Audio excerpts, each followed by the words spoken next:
Les pays de la sous-région s'engagent à œuvrer pour la promotion de l'état de droit en Afrique, consolidation de l'état de droit et promotion de la réforme de la justice dans la sous-région ouest africaine. C'est le thème d'une rencontre qui a eu lieu ici même à Abidjan. On en parle dans ce journal. Une autre rencontre, celle-là réunit le monde agricole et ses partenaires au cœur des débats. L'importance de la propriété intellectuelle dans le développement agricole de l'Afrique de l'Ouest. Les échos de cette première conférence régionale également dans ce journal. Et puis le Gabon où un calme précaire règne en ce moment. L'opposition continue de protester après la réélection du président Ali Bongo à la tête du pays. Des heurts ont éclaté ce matin dans la capitale. Voilà pour les titres. Madame, Monsieur, bonjour. On démarre tout de suite avec la réunion qui se tient en ce moment à l'espace Serae-UEMOA, c'est au plateau. Le Conseil national de la comptabilité, la Commission nationale de l'organisation pour l'harmonisation en Afrique du droit des affaires, la Confédération générale des entreprises de Côte d'Ivoire et le Trésor public y sont en conclave. Il est question de faire des propositions pour réviser l'acte uniforme portant organisation et harmonisation de la comptabilité des entreprises dans l'espace OHADA. On en parle avec Juliette Oya. Les acteurs de la comptabilité en Côte d'Ivoire, notamment le Conseil national de la comptabilité, apportent leur contribution à l'amélioration du droit dans les 17 pays membres de l'Organisation pour l'harmonisation en Afrique du droit des affaires. Le droit comptable et les référentiels comptables étant en application depuis 2001, 15 ans après, il convient de les réformer pour ensuite les adapter à l'évolution économique des États membres de l'OHADA. C'est de faire en sorte qu'il y ait une facilité ou une amélioration surtout des traitements comptables. Ensuite, qu'il y ait une simplification des procédures et des états financiers qui sont fournis par les entreprises. Et enfin, il faut qu'on tienne compte de la nécessité, bien sûr, de l'intégration dans notre dispositif comptable des normes internationales. Si tant est que ces normes internationales ne gênent pas, bien sûr, l'économie de notre pays. Donc ce sont toutes ces considérations qui ont été prises en compte pour réviser cet acte uniforme portant sur le droit comptable et sur le référentiel comptable. Les 1er et 2 septembre, les acteurs de la comptabilité nationale vont donc plancher sur environ 64 points de réforme. Et avant la validation définitive de l'acte uniforme OHADA, leurs différentes observations et propositions seront transmises le 16 septembre prochain au secrétariat permanent de l'Organisation pour l'harmonisation en Afrique du droit des affaires à Yaoundé, au Cameroun. Les pays de l'Afrique de l'Ouest s'engagent à œuvrer pour la promotion de l'état de droit en Afrique. Je vous le disais en titre, consolidation de l'état de droit et promotion de la réforme de la justice dans la sous-région ouest africaine. C'est le thème d'une rencontre qui a eu lieu ici même à Abidjan en début de semaine. Les explications de Sidonie Davila. Tout pouvoir judiciaire, pour être efficace, doit être indépendant. Ce principe de droit doit devenir une réalité en Afrique de l'Ouest. Ensemble, les pays ont décidé de travailler à améliorer l'indépendance du pouvoir judiciaire. Représentants d'instances judiciaires, experts, membres de la société civile examinent à Abidjan les défis qui se posent au système judiciaire en vue de consolider la pratique du droit dans la sous-région. L'Afrique que nous voulons est une Afrique où la bonne gouvernance, la démocratie, le respect des droits de l'homme, la justice et la primauté du droit seront pleinement ancrés. Selon le ministre de la Justice, l'indépendance du pouvoir judiciaire est un impératif pour le renforcement des acquis démocratiques, la promotion de la bonne gouvernance et aucun pays ne peut s'y soustraire en ce 21e siècle. On a une justice qui est crédible, et d'ailleurs avec les procès qui se passent, vous vous rendez compte, il suffit tout simplement aujourd'hui de renforcer les moyens humains et matériels pour que la justice soit plus proche des concitoyens et encore plus efficace. Cette réunion régionale sur la consolidation de l'état de droit et la promotion de la réforme de la justice dans la sous-région ouest africaine est une initiative de l'Union africaine. Cette rencontre de 3 jours devrait permettre aux pays de l'Afrique de l'Ouest de franchir des paliers supplémentaires dans la promotion de l'état de droit et les réformes judiciaires en Afrique. Et on s'intéresse à présent à la caravane initiée par le ministère des Droits de l'Homme et des Libertés publiques à travers le pays. Objectif, sensibiliser les populations au respect des droits de l'homme. Les échos de l'étape de la ville de Tengrela dans la région de la Bagoué avec Hassan Khan et Kader Sogodo. L'objectif du gouvernement ivoirien est de faire de la Côte d'Ivoire un état de droit. Le respect des droits de l'homme est d'une grande importance et la population mérite d'être éclairée. Le droit à la vie, le droit à l'éducation, c'est des droits qui font partie de la tradition africaine. Nous devons respecter ces droits-là parce que lorsque les droits de l'homme ne sont pas respectés, la vie n'a plus de sens. À Tengrela, dans la région de la Bagoué, certaines pratiques demeurent. Pratiques qui portent atteinte aux droits de l'homme. L'État fait ses efforts, mais a priori, les insuffisances sont remarquées sur le terrain. À Tengrela, nous avons un certain nombre de situations. Par exemple, quand vous allez dans les rues, vous allez voir des enfants dits talibés. Nous pensons que cet enfant a droit à une meilleure vie parce que l'enfant, c'est l'avenir de demain. Le ministère des Droits de l'Homme et des Libertés publiques a donc jugé bon de faire de la ville de Tengrela l'une des étapes de la caravane des droits de l'homme. Caravane qu'il a initiée pour sensibiliser les populations afin de mettre fin à certaines pratiques et phénomènes dans la localité. Il y a des questions d'orpaillage qui ont cours actuellement. Il y a encore des questions qui relèvent du foncier, les conflits entre éleveurs et cultivateurs. Toutes ces questions ont des relents de droits de l'homme. La caravane des droits de l'homme, initiée par le ministère des Droits de l'Homme et des Libertés publiques, est à sa 15e édition. Le thème central est « Je suis Ivoirien nouveau. Je respecte les droits des hommes. J'accomplis mes droits de citoyen ». Plusieurs guides religieux et traditionnels de Tengrela ont reçu des diplômes pour leur implication pour la promotion des droits de l'homme dans cette partie du pays. Des acteurs européens, asiatiques et américains de la filière palmier à huile sont à Abidjan. Ils prennent part à la 4e édition de la chaîne de valeur de l'huile de palme en Côte d'Ivoire, ce en collaboration avec une agence internationale exerçant en Asie. Il est question d'apporter des solutions aux problèmes que rencontrent les industriels et autres petits producteurs de régime de palme. Francis Boifo pour en savoir davantage. Il y a 20 hectares de palmiers dans le département de Bonois au sud de la Côte d'Ivoire. Il y a quelques mois, Isaac Vanga a voulu augmenter la superficie de ses plantations.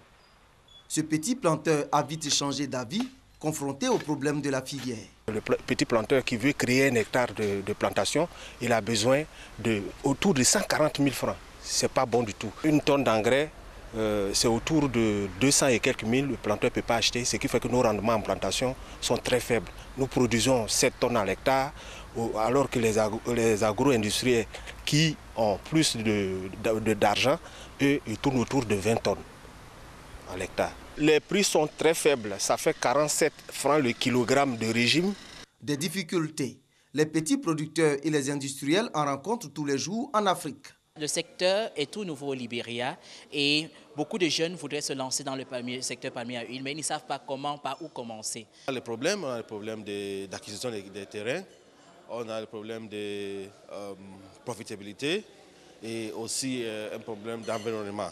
Une conférence est organisée à Abidjan à l'initiative de l'Association interprofessionnelle de la filière palmier à huile de Côte d'Ivoire et une agence internationale pour apporter des solutions aux préoccupations des acteurs.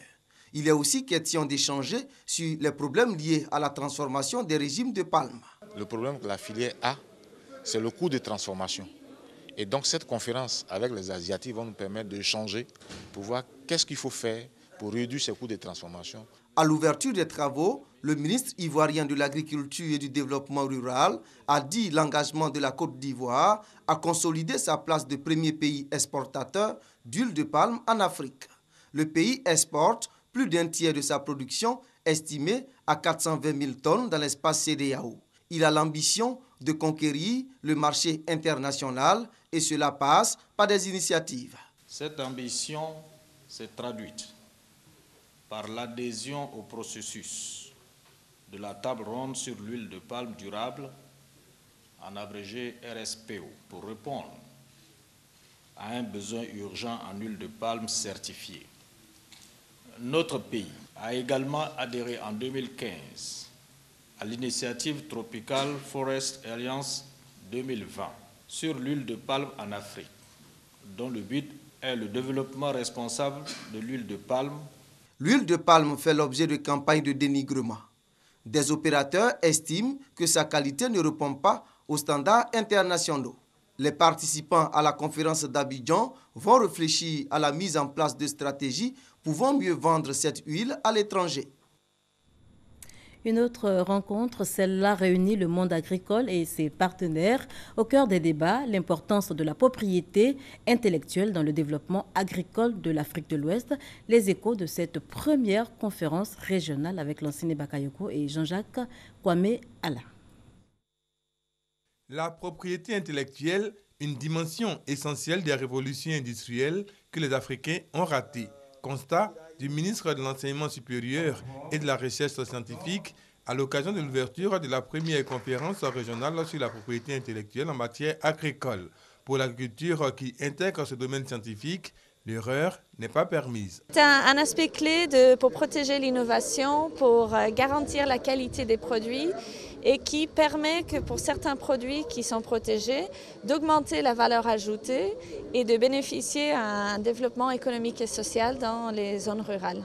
Dans cette dynamique, l'enseignement supérieur a un rôle de premier plan à jouer, notamment en produisant par le canal d'une recherche pertinente dont la valorisation peut contribuer au développement de la Côte d'Ivoire. Je voudrais à cet égard évoquer succinctement le cadre du pôle scientifique et d'innovation de l'Université Félix Houphouët-Boigny, qui est une structure transversale de recherche qui fait le lien entre la recherche universitaire et l'industrie.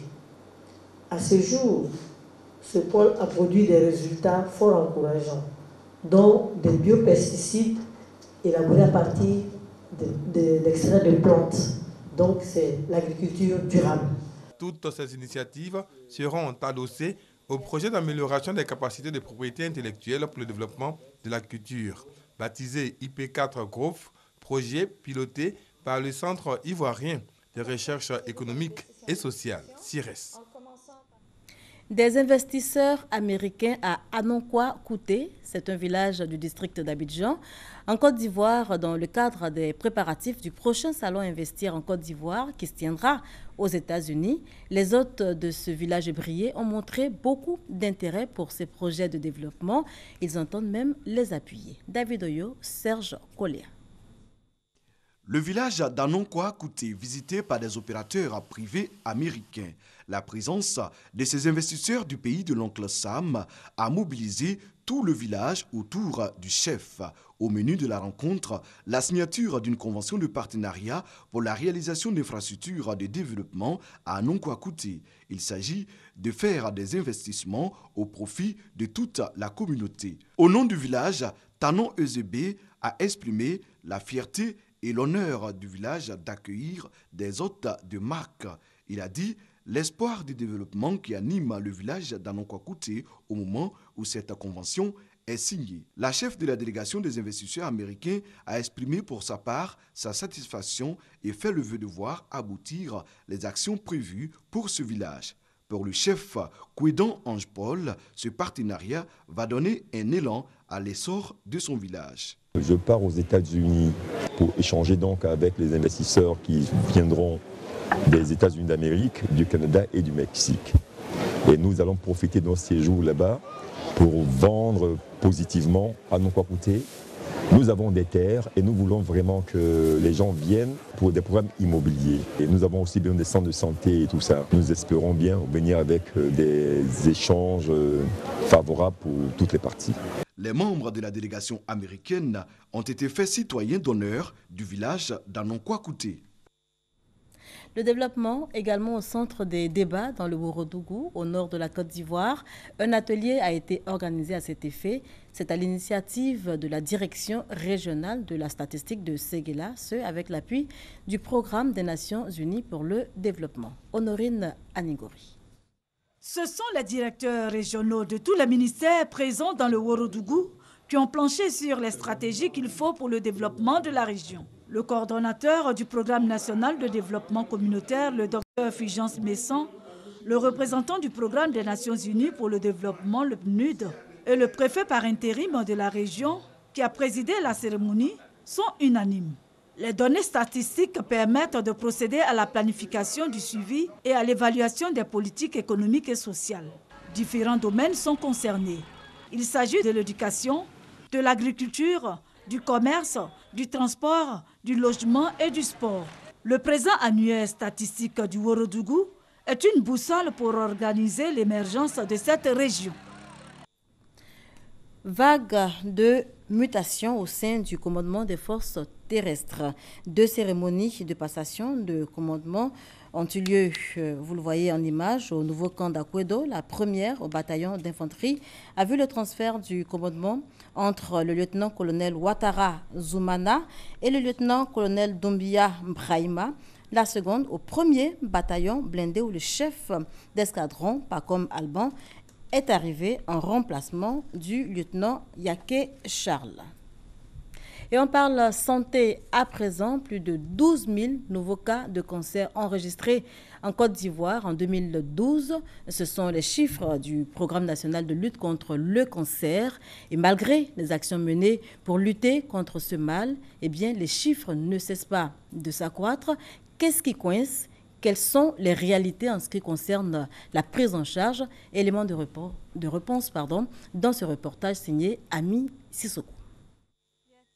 Ces femmes partagent le même mal, le cancer. L'une souffre du cancer du sein et l'autre du cancer du col de l'utérus. Il y a un petit bout sur les aisselles ici, là. Moi, j'ai pensé que c'est un petit truc, ça va passer. J'ai eu peur, je n'ai pas pu opérer. J'ai dit, si c'est comme ça, il va aller faire indigène. Maintenant, c'est devenu grave. J'étais enceinte de 4 mois. J'ai fait fausse couche. Mon ventre me faisait mal beaucoup. On a fait le cours, c'est le cours qui a dit maintenant que le placenta est resté dans le ventre. On nous a envoyé au CHU de Cocody. Ils ont découvert que le placenta qui est resté, ça a trop duré, donc ça a provoqué plaie dans l'utérus. Les cancers du sein et du col de l'utérus sont les 2 cancers les plus fréquents chez les femmes en Côte d'Ivoire. En 2012, le Programme national de lutte contre le cancer a enregistré 2248 nouveaux cas de cancer du sein, dont la moitié est décédée, et 1346 cas de cancer du col de l'utérus, avec 866 décès. Une fois le diagnostic posé, le médecin traitant met en place le protocole de prise en charge. Prenons l'exemple du cancer du sein, qui est le premier cancer. Voilà, le protocole standard qui est utilisé, c'est le protocole FEC100, qui en moyenne tourne autour de 250 à 300 000 francs la séance. Sachant que généralement nous partons jusqu'à 6 séances, voire 8 séances avant de penser à un geste chirurgical. Les nouvelles thérapeutiques qu'on appelle les thérapies ciblées sont des médicaments qui vont dans l'ordre du million à voire 4-5 millions. Il y a beaucoup de patients qui malheureusement ne peuvent pas faire face au traitement. Des traitements qui nécessitent de gros moyens. Ma petite soeur a sollicité un prêt d'1 million. Nous avons déjà épuisé ce prêt.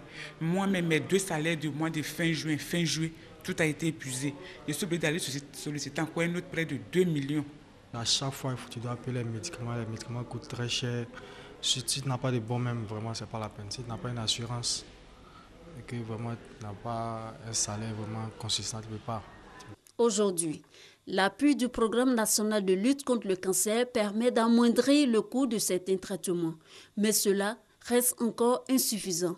Il faut noter que seul le cancer du sein bénéficie d'une prise en charge. Il fallait commencer quelque part et nous avons pu, depuis 2 ans, mettre en place un plateau qui permet de prendre en charge au niveau diagnostic les cancers du sein avec le même niveau de résultats qu'on peut retrouver en Europe. Au niveau du coût, cette technique qui est l'immunohistochimie qui affine le diagnostic est gratuite.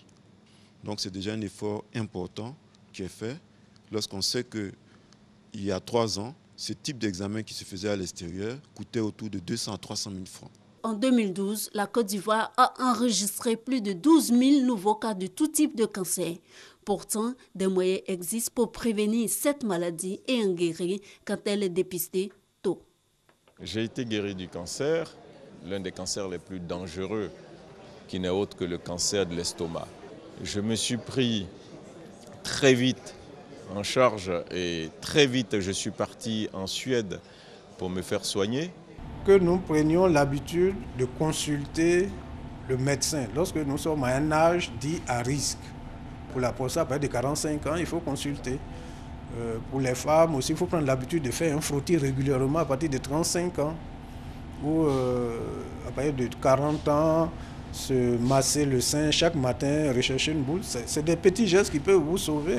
Coût du traitement élevé, longtemps pour la guérison, les efforts de lutte contre les cancers devraient se concentrer, selon les cancérologues, sur le dépistage et la prévention. Merci Hamy Sissoko pour toutes ces informations. On fait à présent le point de la gestion de l'exercice 2016 de la Jeune Chambre internationale universitaire d'Abidjan. Les membres ont saisi l'occasion pour procéder au renouvellement des instances dirigeantes de l'organisation. Malika Koulibaly et Franck Kouadio y étaient pour vous. La Jeune Chambre internationale universitaire Abidjan, une organisation qui a pour mission offrir des opportunités de développement aux jeunes, développement personnel ou esprit d'innovation, et ce durant la mandature 2016, c'est l'occasion de faire le bilan, et celui-ci est jugé satisfaisant. Nous avons posé 2 actions fortes. Un forum sur les stages et emplois jeunes, pour faire sortir les jeunes du paradigme du school to business vers le school to jobs. Cette année, c'est qu'il y a eu la présence de jeunes entrepreneurs qui sont venus présenter leurs produits et leur manière d'entreprendre. En plus de cela, nous avons fait une rencontre avec la communauté de Songon à travers la mutuelle des jeunes pour leur apporter de nouvelles informations sur les nouvelles pratiques agricoles en phase avec le développement durable et pour nous comprendre qu'il est possible de se développer, de développer ce pays par l'agriculture et aussi par le développement local. Nous pensons avoir respecté notre engagement car 100% des activités présentées au cours de l'année ont été entièrement exécutées. Ce bilan est largement satisfaisant. La Jeune Chambre internationale est représentée dans près de 198 pays. Elle est membre consultatif au sein de l'ONU. Je vous conduis à présent dans le Bassa-Sandra, à Soubré. La ville se fait belle pour accueillir le développement. Soubré est un chantier à l'initiative du maire de la commune qui veut la sortir de son enclavement. On en parle avec Honorine Anigori. Soubré, localité située au sud-ouest de la Côte d'Ivoire, dans la région du Bassa-Sandra, veut amorcer son développement. Pour ce faire, le maire de la commune, Traoré Lassina, a procédé au lancement des travaux de désenclavement de voiries difficiles d'accès aux populations. Ceci permettra d'améliorer l'activité économique et soulager les populations, surtout en cette période de saison pluvieuse, a indiqué le premier magistrat de la ville. En plus de ces travaux, s'ajoute la réhabilitation de la ceinture du Grand Marché, fortement dégradée, ainsi que le déguerpissement des commerçants occupant les trottoirs. Selon les autorités communales, une brigade de salubrité verra bientôt le jour. Elle aura la charge d'aider la municipalité dans sa mission, celle de créer un cadre sain et donner une image reluisante de la ville de Soubré. Voilà le commentaire de Honorine Anigori. Le reportage de Honorine Anigori était commenté par Sita Soro. La création d'une chambre nationale des rois et chefs traditionnels de Côte d'Ivoire oblige de nombreux villages à se mettre en règle vis-à-vis de l'administration. Dans le canton Soifoué, dans le département de Tiébissou, les chefs de village s'activent pour l'obtention de leur arrêté de nomination. Le chef du village de Komorossou peut lui désormais intégrer la chambre des rois et chefs traditionnels de Côte d'Ivoire car ayant reçu ses attributs, la cérémonie a eu lieu en présence d'un parterre d'invités. On fait le point avec Soro, Corona et Kouadio, Kwame, Jean-Daniel de Dieu. Depuis 2015, les chefs traditionnels de Côte d'Ivoire ont un nouveau statut administratif, statut qui donne désormais un cadre légal à l'exercice de chef traditionnel. À la clé, la création d'une chambre nationale des rois et chefs traditionnels. Ce cadre légal demande aux chefs de village de régulariser leur situation vis-à-vis de l'administration. Dans le département de Tiébissou, les chefs Nanafoué du canton Safoué s'activent pour l'obtention de leur arrêté de nomination. J'ai quelques 6-7 chefs qui n'ont pas encore leur arrêté. Je suis en train de mettre pieds et mains pour que ceux-là obtiennent leur arrêté. Celui du village de Komorossou vient de s'acquitter de cette tâche administrative. Nana Kofi Kofi a reçu son arrêté de nomination et les attributs de chef en pays Nanafoué. Le nouveau chef s'est engagé à sensibiliser ses pairs pour l'obtention de leur arrêté de nomination afin de mieux participer au développement des villages. Je verrai mes pairs, chefs des autres villages qui n'ont pas de ce document en vue de les sensibiliser à avoir ce papier vraiment important. Les autorités administratives et les élus locaux ont salué l'engagement des chefs de village qui veulent prendre une part active dans la construction d'une Côte d'Ivoire prospère. Le premier vice-président du conseil régional représentant le ministre d'État Aoussou Jano a rassuré les populations du début des travaux de construction du château et du centre de santé. La Côte d'Ivoire compte environ 8000 chefs de village, 18 rois, 417 chefs de canton et plus de 300 chefs de tribus. Dans la région du Lodjibois, précisément à Lakota, l'actualité est également marquée par l'installation d'un chef, le chef central de la cité. La cérémonie officielle a eu lieu le 27 août dernier.